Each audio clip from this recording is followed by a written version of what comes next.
Channel ಹುಲ್ಸಮ್ wonders. ನೀವು ನಮ್ಮ ಚಾನಲ್ಗೆ ಫಸ್ಟ್ ಟೈಮ್ ಬರ್ತಾ ಇದ್ದರೆ ನನ್ನ ಹೆಸರು ಮಮತಾ. ಸೊ ಸಬ್ಸ್ಕ್ರೈಬ್ ಬಟನ್ನ ಪ್ರೆಸ್ ಮಾಡಿ, ಬೆಲ್ ಐಕಾನ್ನ ಕ್ಲಿಕ್ ಮಾಡಿ, ಸೊ ದಟ್ ನೀವು ಯಾವ ನೋಟಿಫಿಕೇಷನ್ನ miss ಮಾಡ್ಕೊಳೋದಿಲ್ಲ.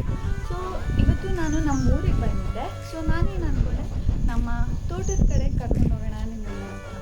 So a day out with me at my ತೋಟ. ಸೊ ಬನ್ನಿ, ಲೆಟ್ಸ್ ಗೋ.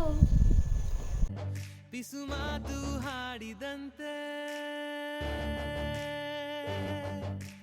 ಒಂದೇ ಚಿಟಿಕೆಯಲ್ಲಿ ಈಗ ಎಲ್ಲ ಸುಂದರ.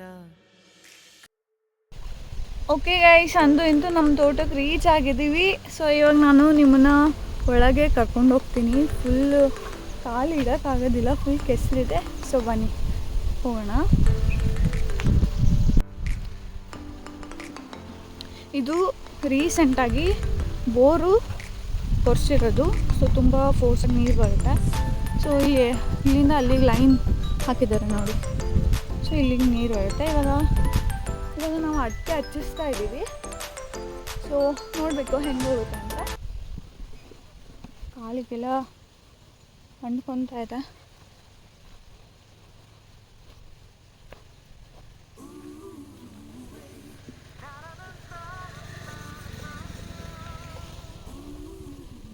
ಅಲ್ಲಿ ಯಾರೋ ಒಬ್ರು ಅಂಕಲ್ ಬರ್ತಾ ಇದ್ದಾರೆ. ನಮ್ಮಮ್ಮ ಆಲ್ರೆಡಿ ಮುಂದೆ ಹೋಗ್ಬಿಟ್ಟಿದ್ದಾರೆ. ಓ ಮೈ ಗುಡ್ನೆಸ್, ನನ್ನ ಕಾಲಿಗೆ ಮಣ್ಣು ಹತ್ಕೊಂಡಿದೆ. ಇವಾಗ ಸದ್ಯಕ್ಕೆ ಹಾಕಿರೋದು ಇದೆರಡು ಅಡಿಕೆ ಗಿಡ. ಸೊ ಇನ್ನು ಇಲ್ಲೆಲ್ಲ ಹಚ್ಚಿಸ್ಬೇಕು. ಕೆಲಸದವನೇನೋ ಬರ್ತಾ ಇಲ್ಲ.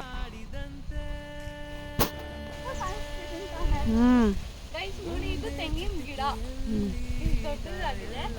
ಅಲ್ಲಿ ಹಚ್ಚಿದೀವಲ್ಲ, ಅಲ್ಲಿ ನನ್ ತೋರ್ಸಮ್ಮ. ಇಲ್ಲಿ ಹಚ್ಚಿದೀವಲ್ಲ, ಇದು ಒಂದು ಅಡಿಕೆ ಗಿಡ, ಅಲ್ಲೊಂದು ಅಡಿಕೆ ಗಿಡ ಹಚ್ಚಿದ್ವಿ. ಇನ್ನೊಂದು ಕೆಲಸದವ್ರು ಬಂದಿಲ್ಲ, ವೆಯ್ಟ್ ಮಾಡ್ತಾ ಇದ್ದೀವಿ. ನೀವು ಅದೇನೇ ಹೇಳಿ, ನಮ್ಮ ತೋಟದಲ್ಲೋ ಅಥವಾ ಹೊಲದಲ್ಲೋ ಹೋಗಿ ಆ ನೇಚರ್ ಮಧ್ಯೆ ಕುತ್ಕೊಂಡು ಊಟ ಮಾಡೋ ಆ ಮಜಾ ಇದೆಯಲ್ಲ, ಆ ಮಜಾನೇ ಬೇರೆ. ಅದೊಂಥರ ತೃಪ್ತಿ ಕೊಡುತ್ತೆ. ಅದು ಯಾವ ರೆಸ್ಟೋರೆಂಟ್ ಅಥವಾ ಯಾವ ಹೋಟೆಲಲ್ಲಿ ಹೋಗಿ ಊಟ ಮಾಡಿದ್ರು ಅದು ಸಿಗೋದಿಲ್ಲ. ಈ ಥರ ನೇಚರ್ ಮಧ್ಯೆ ಕುತ್ಕೊಂಡು ಊಟ ಮಾಡೋ ರಿಲ್ಯಾಕ್ಸೇಷನ್ ಸಖತ್ತಾಗಿರುತ್ತೆ. ನೀವು ಒಂದ್ಸರಿ ಟ್ರೈ ಮಾಡಿ, ಹೇಳಿ. You can see there, he is a modern writer doing farm.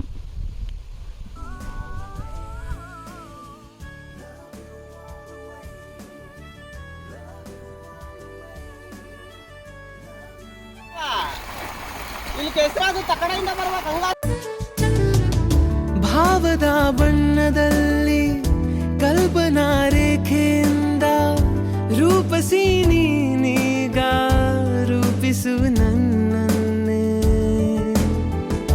ಆಸೆಯ ಕಾಡಿನಿಂದ. ಹೀಗೆ ತೋಟನೆಲ್ಲ ಸುತ್ತಾಡಿಕೊಂಡು ನಮಗೆ ಸಿಕ್ಕಿದ್ದು ಈ 20 ಡೇಸ್ ಕರು. ಸಖತ್ ಕ್ಯೂಟಾಗಿತ್ತು ಇದು. ತೋಟ ಎಲ್ಲ ಅಡ್ಡಾಡಿಕೊಂಡು ಈ ಕರುನ ನೋಡಿಕೊಂಡು ನಾವು ನೆಕ್ಸ್ಟ್ ಹೋಗಿದ್ದು ನಮ್ಮ ದೇವಸ್ಥಾನಕ್ಕೆ. ಸೊ ಇಲ್ಲಿ ನೀವು ಇದು ನೋಡ್ತಾ ಇರೋದು ಒಂದು 50ರಿಂದ 80 ವರ್ಷದ ಪುರಾತನವಾದ ದೇವಸ್ಥಾನ. ಸೊ ಇದು ನೋಡ್ಬೋದು, ತುಂಬ ಹಳೆಯ ಕಟ್ಟಡ. ಸೊ ನಾನು ಯಾಕೆ ಈ ವಿಡಿಯೋ ತೋರಿಸ್ತಾ ಇದ್ದೀನಿ ಅಂದರೆ, ಇದು 80 ವರ್ಷದ ಹಳೆಯ ದೇವಸ್ಥಾನ ಆದ್ರೂ ಹಾಗೆ ಭದ್ರವಾಗಿದೆ. ಇದು ಚೋಳರ ಕಾಲದಲ್ಲಿ ನಿರ್ಮಿಸಿದಂಥ ಒಂದು ದೇವಸ್ಥಾನ ಆಗಿರೋದ್ರಿಂದ ಇವಾಗ ಇದನ್ನು ಕೆಡುತ್ತಾ ಇದ್ದಾರೆ. ಕೆಡುಬಿಟ್ಟು ಹೊಸದಾಗಿ ದೇವಸ್ಥಾನ ಮಾಡ್ತಾ ಇದ್ದಾರೆ. ಇದು ನಮ್ಮ ಮನೆ ದೇವರು ಕಾಳಭೈರೇಶ್ವರ ಸ್ವಾಮಿ ದೇವಸ್ಥಾನ ಅಂತ. ಬಟ್ ಒಳಗಡೆ ನಾನು ತೋರಿಸ್ತೀನಿ ನಿಮಗೆ. ಆ ಕಾವು ಮಾಡಿದಾರಲ್ಲ, ದೇವರ ಕೆತ್ತನೆ ಮಾಡಿದಾರಲ್ಲ, ಅದು ಎಷ್ಟು ಚೆನ್ನಾಗಿದೆ ಅಂದರೆ ನೀವು ಒಂದ್ಸರಿ ನೋಡ್ಬೋದು ಅದನ್ನು.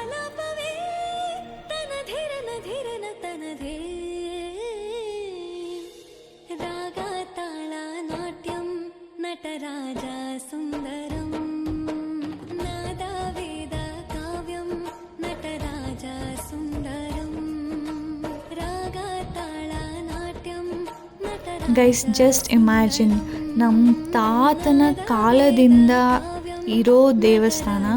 ನಮಗೂ ಇದು ಗೊತ್ತಿಲ್ಲ, ತಾತನಿಗಿಂತ ಅವ್ರ ಹಿರಿಯರ ಕಾಲದಿಂದನೂ ಇರಬಹುದು. ಇದು ಗೊತ್ತಿಲ್ಲದೆ ಇರೋ ಕಾರಣ ಇದು 50-80 ವರ್ಷಗಳಿಂದ ಇರೋ ದೇವಸ್ಥಾನ. ತುಂಬ ಪುರಾತನವಾದ ದೇವಸ್ಥಾನ ಅಂತಲೇ ಎನ್ನಲಾಗಿದೆ. ಯಾಕೆಂದರೆ ಆ ಊರಲ್ಲಿ ಯಾರು ಕೇಳಿದ್ರೂ ತುಂಬ ಹಳೆ ಕಾಲದ ದೇವಸ್ಥಾನ ಅಂತಲೇ ಹೇಳ್ತಾರೆ. ಸೊ ಇವಾಗ ಈ ಕಟ್ಟಡನ ಅವರು ಕೆಡವಿಬಿಟ್ಟು ಹೊಸ ಬಿಲ್ಡಿಂಗ್ ಮಾಡ್ತಿದ್ದಾರೆ ಅಂದರೆ ಏನೋ ಒಂಥರ ಅದೊಂಥರ ಫೀಲಿಂಗ್ ಇರುತ್ತೆ. ಅಯ್ಯೋ ಈ ದೇವಸ್ಥಾನ ಕೆಡವ್ತಾರ, ತುಂಬ ಹಳೆ ಕಾಲದಿಂದ ಇತ್ತು ಇದು, ಇವಾಗ ಕೆಡವ್ತಾರೆ ಅಂದರೆ ಅದೇನೋ ಒಂಥರ ಫೀಲಿಂಗ್ ಇರುತ್ತೆ. ಸೊ ಅಲ್ಲಿ ನಾನು ಹೋದಾಗ ಆ ಊರಿನ ಜನ ಎಲ್ಲರೂ ಸೇರಿ, ಇವ್ರು ಯಾರೂ ವರ್ಕರ್ಸ್ ಅಲ್ಲ, ಆ ಊರಿನ ಜನ. ಸೊ ಇದು ಯಾವುದಕ್ಕೂ ಅವರು ದುಡ್ಡು ತೊಗೊಂಡಿಲ್ಲ. ನೋಡ್ಬೋದು ಇದೇ ದೇವಸ್ಥಾನ. ಸೊ ಈಗ ಈ ಫುಲ್ ಬಿಲ್ಡಿಂಗ್ ಕೆಡವಿಬಿಟ್ಟು ಹೊಸದಾಗಿ ನಿರ್ಮಾಣ ಮಾಡ್ತಾಯಿದ್ದಾರೆ ಈ ದೇವಸ್ಥಾನನ. ಇಲ್ಲಿರೋ ಊರಿನ ಜನ ತುಂಬ ಒಗ್ಗಟ್ಟಾಗಿ ಕೆಲಸ ಮಾಡ್ತಾಯಿದ್ದಾರೆ. ಇವ್ರು ಯಾರೂ ದುಡ್ಡು ತೊಗೊಳೋದಿಲ್ಲ, ಇದು ಸೇವೆ, ದೇವ್ರ ಸೇವೆ ಅಂತ ಅವ್ರು ಮಾಡ್ತಾ ಇರೋದು. ಸೊ ನನಗಂತೂ ಇದನ್ನು ನೋಡಿ ತುಂಬ ಖುಷಿ ಆಯಿತು. ಯಾಕೆಂದರೆ ಇದೊಂಥರ ಟೀಮ್ ವರ್ಕ್ ಥರ. ಯಾರು ನೀನು ಮಾಡು ನಾನು ಮಾಡಲ್ಲ ಆ ಥರ ಅಲ್ಲ, ಎಲ್ಲರೂ ಕೈ ಹಾಕ್ತಾರೆ, ಕೈಗೂಡಿಸಿ ಕೆಲಸ ಮಾಡ್ತಾಯಿದ್ದಾರೆ, ದೇವ್ರ ಕೆಲಸ ಅಂತ. ಸೊ ಇದು ಇರೋದು ಅದರ ಪಕ್ಕದಲ್ಲೇ ಮಹಾಲಿಂಗೇಶ್ವರ ದೇವಸ್ಥಾನ ಅಂತ. ಇದು ಚೋಳರ ಕಾಲದಲ್ಲಿ ನಿರ್ಮಿಸಿದಂಥ ಒಂದು ದೇವಸ್ಥಾನ, ಪುರಾತನವಾದ ದೇವಸ್ಥಾನ. ಇದು ಕೂಡ ತುಂಬ ಸಖತ್ತಾಗಿತ್ತು. ಸೊ ನಾನು ಫಸ್ಟ್ ಟೈಮ್ ಇದ್ರ ಒಳಗಡೆ ಹೋಗಿದ್ದು, ವಿಡಿಯೋ ಮಾಡಬೇಕು ಅಂತಲೇ ಹೋದೆ ಒಳಗಡೆ. ತುಂಬ ಚೆನ್ನಾಗಿತ್ತು. ನೀವು ನೋಡ್ಬೋದು ಈ ಶಿಲೆಗಳೆಲ್ಲ ಹೆಂಗೆ ಕೆತ್ತನೆ ಮಾಡಿದ್ದಾರೆ. ಆವಾಗಿನ ಕಾಲದಲ್ಲಿ ಕೆತ್ತನೆ ಮಾಡಿದಂಥ ವಿಗ್ರಹಗಳು ಸ್ವಲ್ಪ ಸೌದೋಗಿದೆ, ಸ್ವಲ್ಪ ಡೆಸ್ಟ್ರಾಯ್ ಆಗಿದೆ ಅಲ್ಲಲ್ಲಿ. ಆದರೂ ಇದನ್ನೆಲ್ಲ ಉಳಿಸ್ಕೊಂಬಂದಿದ್ದೀವಿ ಇಲ್ಲಿ ತನಕ. ಸೊ ಅದು ಗ್ರೇಟ್ ಅಂತ ಹೇಳ್ಬೋದು. ಇದು ನನ್ನ ತಮ್ಮ ಅಭಿಷೇಕ ಮಾಡ್ತಾಯಿದ್ದ ಶಿವಲಿಂಗಗೆ. ಇದು ಮಹಾಲಿಂಗೇಶ್ವರ ಸ್ವಾಮಿ ದೇವಸ್ಥಾನ. ಸೊ ಅದಕ್ಕೆ ಅಭಿಷೇಕ ಆಗ್ತಾಯಿತ್ತು. ಸೊ ನಾವು ಅಭಿಷೇಕ ಮಾಡಿದ್ವಿ. ಮನೋಹರ ಸರಿಗಮ ಶ್ರೀಕಾರಂ ಹೆಜ್ಜೆ. ಇಲ್ಲಿ ನೋಡ್ತಿರ್ಬೋದು, ಇದು ಪಾದ, ದೇವರ ಪಾದ, 7 ತಲೆ ಇರೋ ಸರ್ಪದ ಶಿಲೆ ಮತ್ತು ಶಿವಲಿಂಗ ಇತ್ತು ಅಲ್ಲಿ. ಹೀಗೆ ಒಳಗಡೆ ಹೋದರೆ ಇದು ಮಹಾಲಿಂಗೇಶ್ವರ ದೇವಸ್ಥಾನ ಏನು ನೋಡ್ತಾ ಇದ್ದೀರೋ ಇದನ್ನು ಕೆಡವಿಬಿಟ್ಟು ಹೊಸದನ್ನು ನಿರ್ಮಾಣ ಮಾಡ್ತಾ ಇದ್ದಾರೆ. ಸೊ ಅವ್ರು ಈ ವಿಗ್ರಹಗಳನ್ನೆಲ್ಲ ಸ್ಟೋರ್ ಮಾಡಬೇಕು, ಒಂದು ಕಡೆ ಸ್ಟೋರ್ ಮಾಡಿಬಿಟ್ಟು ಅಥವಾ ಬಾಕ್ಸ್ ಥರ ಮಾಡಿಬಿಟ್ಟು ಪ್ರಿಸರ್ವ್ ಮಾಡಿ ಆಮೇಲೆ ಅಲ್ಲಿ ಒಂದು ದೇವಸ್ಥಾನ ನಿರ್ಮಿಸ್ತಾರೆ. ಈ ದೇವಸ್ಥಾನ ನಿರ್ಮಾಣ ಮಾಡೋದಕ್ಕೆ ಊರವರೆಲ್ಲ ಸಹಕರಿಸ್ತಾ ಇದ್ದಾರೆ. ಎಲ್ಲರೂ ಸ್ವಲ್ಪ ದುಡ್ಡು ಹಾಕಿದ್ದಾರೆ. ನೋಡಬೇಕು ಈ ಕಟ್ಟಡ ಹೆಂಗೆ ನಿರ್ಮಾಣ ಆಗುತ್ತೆ ಅಂತ. ಈ ಒಂದೊಂದು ಶಿಲೆಗಳು ಒಂದೊಂದು ಕತೆಗಳನ್ನು ಹೇಳುತ್ತೆ.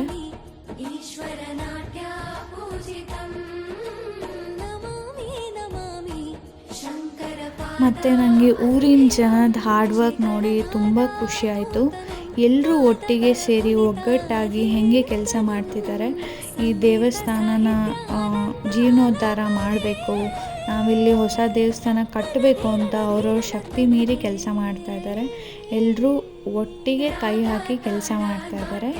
ಸೊ ಅದು ಗ್ರೇಟ್ಫುಲ್ ಅಂತಲೇ ಹೇಳ್ಬೋದು ನಾವು. ಬಿಕಾಸ್ ಒಂದೊಂದು ಕಲ್ಲು ಎತ್ತಕ್ಕೂ ತುಂಬ ಅಂದರೆ ತುಂಬ ಸ್ಟ್ರೆಂತ್ ಬೇಕು. ಸೊ ಹಂಗಾಗಿ ಇದು ಇನ್ನೂ ಜಾಸ್ತಿ ಜನನೇ ಬಂದಿದ್ದರು, ಅದು ವಿಡಿಯೋ ಮಾಡೋಕ್ಕಾಗಲಿಲ್ಲ. ನೀವು ನೋಡ್ತಾ ಇರ್ಬೋದು, ಇದು ದೇವಸ್ಥಾನದ ಬ್ಯಾಕ್ ಪಾಯಿಂಟ್ ಆಫ್ ವ್ಯೂ ಅಲ್ಲಿ ಈ ಥರ ಕಾಣಿಸುತ್ತೆ.